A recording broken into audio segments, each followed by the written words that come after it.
Immediate কাছে হলো জিলহজ মাস, আমাদের সামনেই হজের মাস।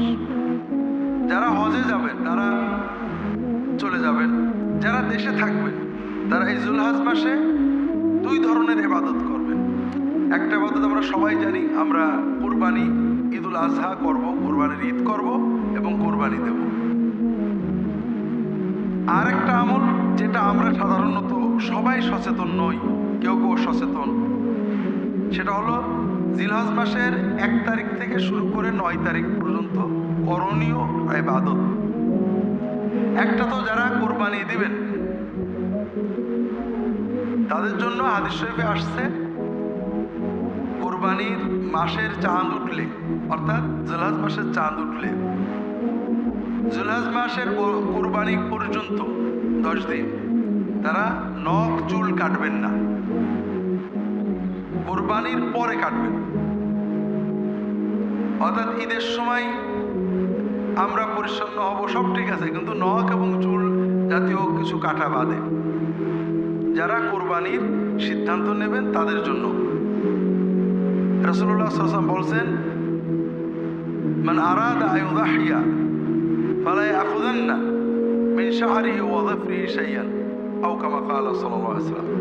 যে ব্যক্তি কুরবানি দেওয়ার সিদ্ধান্ত নেবে, ইচ্ছা পোষণ করবে, ওই ব্যক্তি তার চুল নখ মোটেও কাটবে না।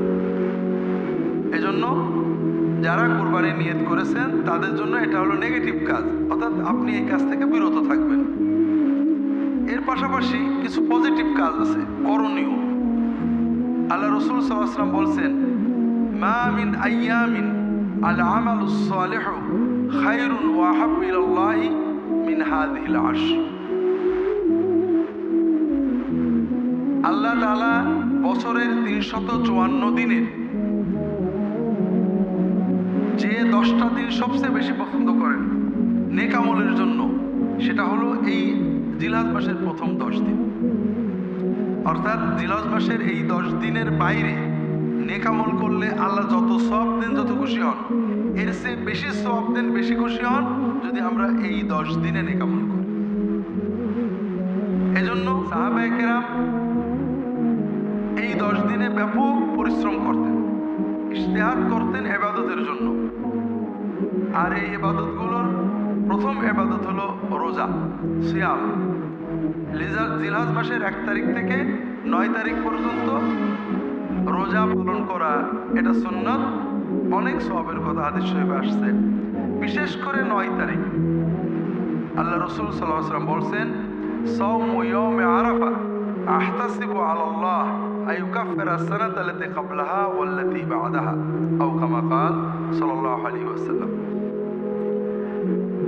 আরাফাতের দিনে রোজা রাখলে আমরা আশা করি, রাসূল বলছেন, আমি আশা করি যে আল্লাহ তাআলা আরাফাতের দিনে রোজার বিনিময়ে পূর্ববর্তী 1 বছর এবং পরবর্তী 1 বছরের গুনাহ ভুল ভ্রান্তিগুলো মাফ করে দেবেন, কাফারা করে দেবেন।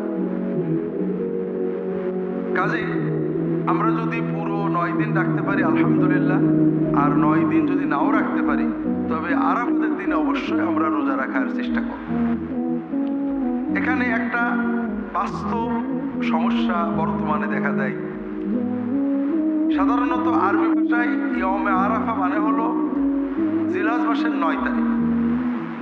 আবার ইয়মে আরাফা মানে যে দিনে হাজিরা আরাফাতে অবস্থান করে। বর্তমানে আমরা মিডিয়ার মাধ্যমে, প্রযুক্তির মাধ্যমে সবাই জানতে পারি যে কবে হাজিরা আরাফাতে বসে, এবং সাধারণত আমাদের দেশে যেদিন 8 তারিখ হয় ওই দিনে আরব দেশে 9 তারিখ হয়, এবং ওই দিনে তারা আরাফাতে অবস্থান করে। এখন আমরা কি করব? আমরা কি আমাদের দেশের 9 তারিখে রাখবো না আরব দেশের আরাফাতের দিনে রাখবো? এটা নিয়ে আলেমদের নানাবিধ মত আছে। মূল কথা হলো বান্দা সাধ্যের ভিতরে সুন্নাতের নির্দেশে ইবাদত করবে। যারা আরাফাতের দিন আরব দেশে জানতে পারেননি তারা তাদের দেশের 9 তারিখে রাখবেন। তবে এখানে হাদিসে 9 তারিখ না বলে ইয়মে আরাফা বলা হয়েছে, এজন্য অনেক আলেম বলেন যদি কোনো দেশের মানুষ আরাফাতের দিন জানতে পারে যে এই দিনে আরাফা হচ্ছে, তাহলে সেই দিনে তাদের রোজা রাখা ভালো। আর আমাদের জন্য সহজ, আমরা 8 তারিখ এবং 9 তারিখ 2 দিন রাখতে পারি। এই জন্য যদি আমাদের সম্ভব হয় 9 তারিখ, যদি সুযোগ থাকে 8 এবং 9 তারিখ আমরা রোজা রাখবো ইনশাআল্লাহ। রোজার পরে বাকি নেক আমল উন্মুক্ত, বেশি বেশি নফল সালাত আদায় করা, বেশি বেশি জিকির, বেশি বেশি তিলাওয়াত, বেশি বেশি দান, মানুষের সাহায্য করা, আল্লাহর পথে দাওয়াত দেওয়া, নেক আমল বলতে যত আছে এগুলো এই কয়দিনে আমরা যদি একটু বেশি করতে পারি। আল্লাহ তাআলা জিকির করতে ওযু গোসল জরুরি না, আমরা এই কয়দিনে সবসময় করি, এই কয়দিনে একটু বেশি জিকির করব, বেশি দরুদ পড়ব, বেশি তাসবিহ তাহলিল করব।